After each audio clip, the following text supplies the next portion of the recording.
Hey, ladies and gents, it's Izduiz coming to you with a review of the Mythic Legion's Red Shield Soldier. Ta-da! Ta-da! And I'm here with Super Dad as my co-reviewer. And let's start out by looking at the bio first. Okay, let's see what my ancient eyes can see. It says Red Shield Soldier. In the days immediately following the vanquishment of the Dark Riders of Mythos, evil uprising continued. Small bands of warriors were formed to combat these remaining threats. These bands eventually grew to become some of the greatest warriors in modern Mythos. One of the fiercest of their armies was eventually absorbed into the army of Laodiceus and became known as the Red Shield, named for the bloody symbols which soldiers marked on their shields during battle. With the return of Erethyr, the Red Shield has been resurrected as an elite fighting force within the army of Laodiceus and has been tasked with eradicating this new threat. So that's the Red Shield Soldier bio. What do you think? It as bios go, it's a pretty good bio. Reviewing this figure, again, I'm not necessarily into the knights. I think this is a very cool one. Or into the lore, right? You just kind of buy the figures because they look cool. Oh yeah, because this is an elite fighting force, and since they're fighting against the army of Erethyr, there's a number of Red Shield soldiers like Hadriana, Magnus, and so I guess this is the foot soldier, the I guess the everyday grunt, the army builder that makes up this elite fighting force. Right. So if I remember correctly, we did at least one strip where we used the Seventh Kingdom figures, and we didn't really stick to the lore as it laid out. I remember you telling me after we got done, it was supposed to be a matriarchal kingdom, and we didn't know that at the time, and we made it a patriarchal kingdom. Because we're part of the patriarchy. Yeah, I suppose so, but it came out pretty well. But to kind of go back to what you're saying, yeah, I buy a figure based on how much I like it and how it's going to fit into a storyline. Nothing wrong with this cat, right? But he would not survive in my mythology. You know what I mean?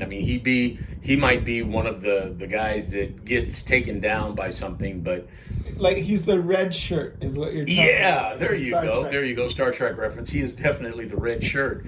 But having said that, I like the figure. I really like the figure, and I know you're going to talk about that variant head. And the thing is, because of how unusual the head that's on him is, it's kind of tough to even put the other one on there, even though I would like it better. Well, here's the thing about the head. Okay, it's patterned after something called a frog-mouthed helm. For obvious reasons, is it looks like a frog's head and a frog's mouth. And when I first saw this guy, I wasn't sure I was gonna like him that much because I thought it was kind of a comedic effect. Like he literally has a helmet that makes him look like a frog. I get that. But then when I went back and did some research, I found out that this is patterned exactly after a historically accurate, German helm that was used in jousting. And it makes complete sense because if you look at, the aerodynamics of it and the fact that if you got hit with a lance, it's made to deflect it. Yeah, the lance would splinter, and and you wouldn't want the splinters to go in your eyes, and it would deflect the force of that. So this is a legit, awesome piece of German engineering. And if you go on the internet and you look up frogmouth helm, you'll find out that all of these lines here, the rivets, everything, it's basically taken right out of history.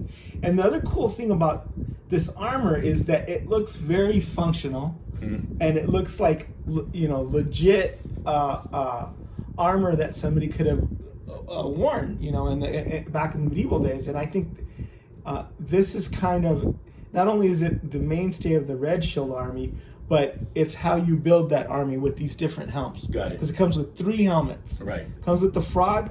For the frog mouth helm, I think, is for jousting. And then if you notice, like, the loincloth here is very short, so you can put him on a mount. Right. Specifically Balius, I think he would go very well with. He's got the pike.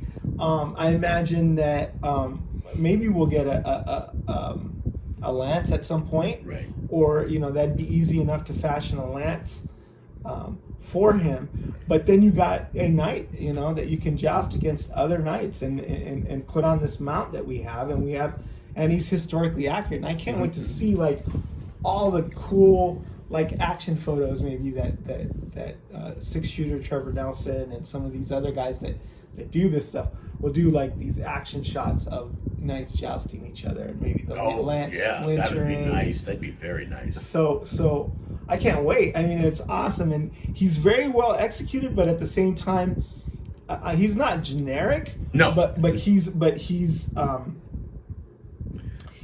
like that everyman sort of, army builder type.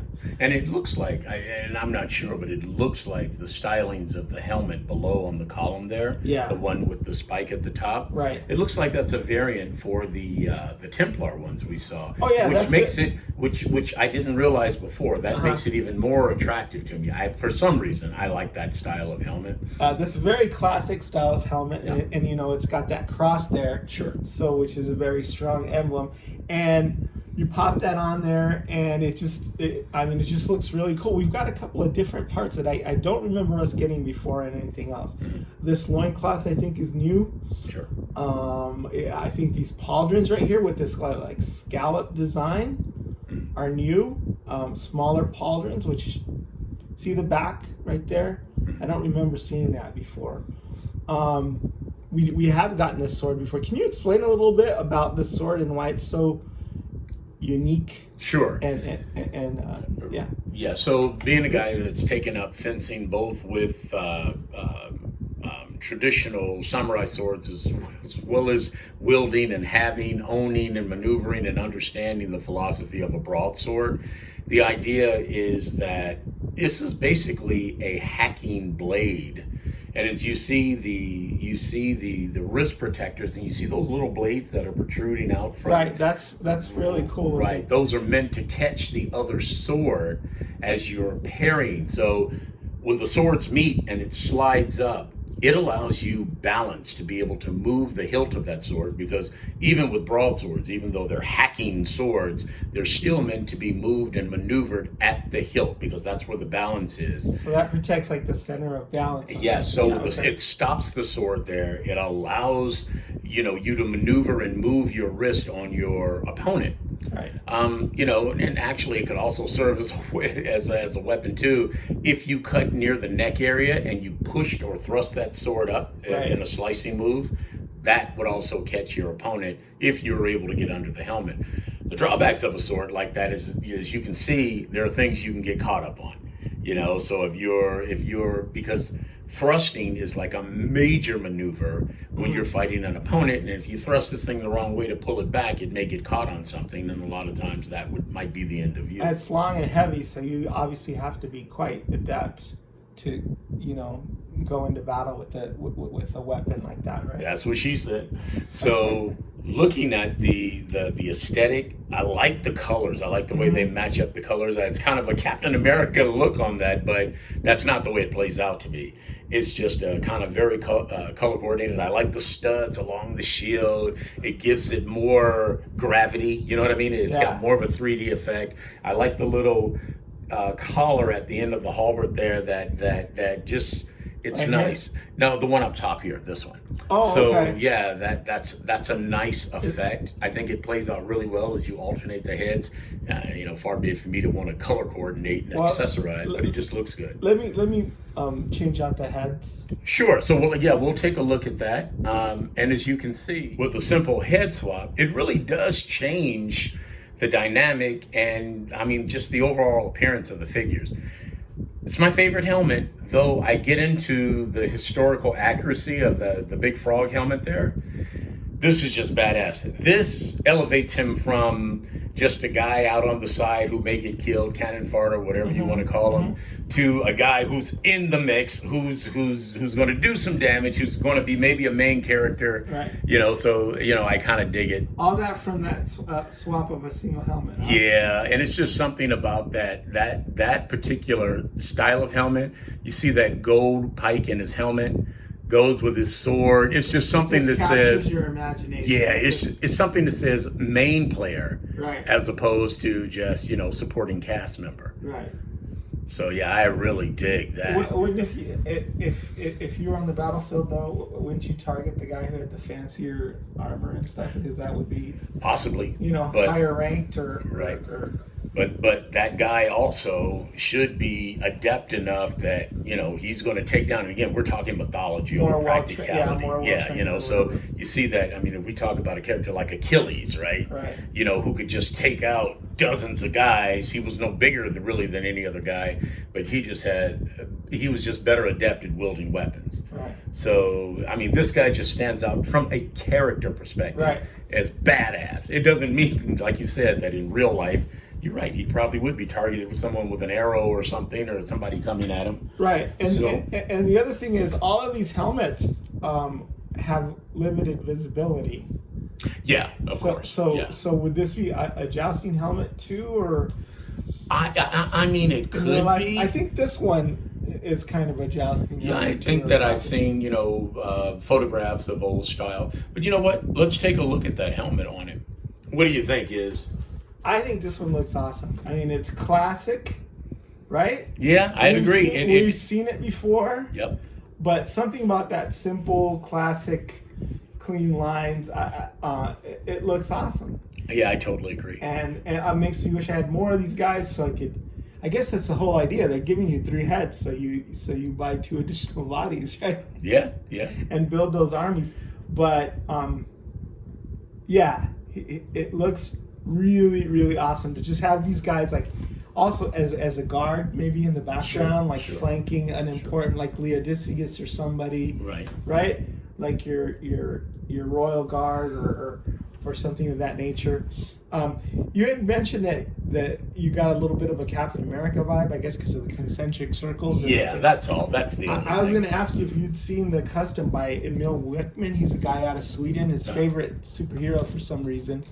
He's not neutral about this. It's Captain America, and he did an amazing custom of Captain America where he painted the shield, obviously with the star, and then like the bare torso with the stripes, and one of the most amazing customs I've ever seen. It was like it got maybe hundreds of likes instantly on the Cabal,